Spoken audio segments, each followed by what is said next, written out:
Monsieur le Président, j'établis d'abord que ce n'est pas moi qui vais chercher les gens pour les induire en erreur. Ce n'est pas moi. La Bible est très claire à ce sujet. Et je vous prie, pour ce faire, de consulter Jacques, chapitre 1, verset 1 à 12. Vous constaterez que ce que je dis est vraiment vérifié. Si votre délicatesse peut permettre que je prenne la Bible pour que je vous en fasse lecture. Prévenir Satan le diable. Monsieur le Président. Le juge assesseur fera la lecture à votre intention. Merci, Monsieur le Président. Épître de Jacques, chapitre 1, verset 14 à 15, je cite.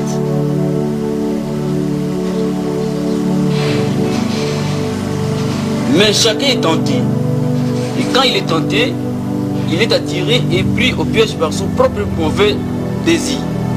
Ensuite, le mauvais désir conçoit et donne naissance au péché. Et quand le péché est pleinement développé, il donne naissance à la mort. Fin de citation. Merci, monsieur. J'espère, monsieur, de l'assistance que nous avons tous suivi.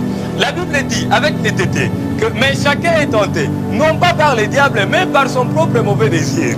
Puis son propre mauvais désir, quand il a conçu, enfanté le péché. Et le péché parvenu à son terme, produit la mort. Voyez-vous que jusque-là, je ne suis pas engagé. Dieu dit, voici, je mets devant toi les biens et les mal. Mais toi, choisis les biens afin que tu vives. C'est dans Esaïe, Dieu dit ça. Voici, je mets devant toi les biens et les mal. Dieu dit, je mets, c'est Dieu lui-même qui met les biens et les mal devant l'homme. Il dit, mais toi, choisis les biens afin que tu vives. Mais Dieu met les mal. Les mal, c'est quoi? Les mal, c'est qui?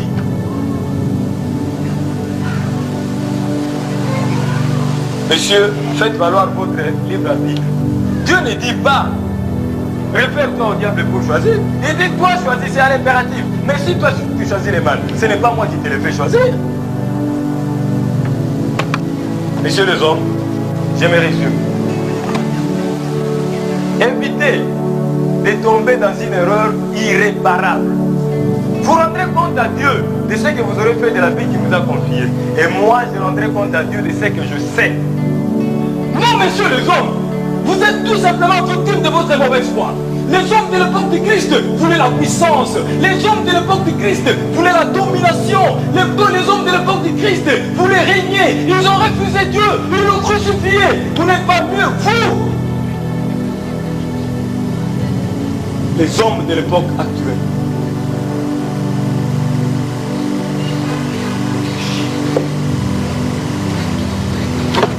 Messieurs les hommes, encore une fois, soyons sérieux. Vous êtes des incapables, tous des incapables. Et l'âge des temps suffit pour qu'on vous retrouve dans des prières de confession interminables. Observez, je vous prie. Les hommes qui s'efforcent de paraître justes devant Dieu. Eh bien, vous constaterez que je ne compose jamais avec ces personnes-là, bien que par moments, il m'arrive de perturber leur vie. Mais pourquoi pensez-vous que je ne compose jamais avec ces gens-là? Pourquoi? Eh bien, parce que je n'ai pas qualité. Mais pourquoi croyez-vous que je ne compose jamais avec ces gens-là? Eh bien, parce que tout simplement, cela m'est interdit. Je n'ai pas les droits, je n'ai pas le pouvoir de m'immiscer dans leur vie.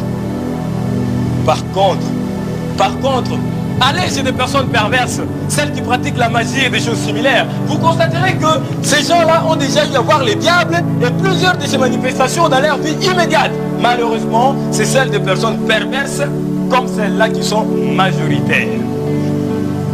Vous fréquentez les cimetières en quête de puissance dominatrice que les esprits malins procurent aux mauvaises gens. Vous aimez l'argent par-dessus tout. Vous enviez la femme du prochain. Tout cela est réprimé par la Bible, mais vous les faites.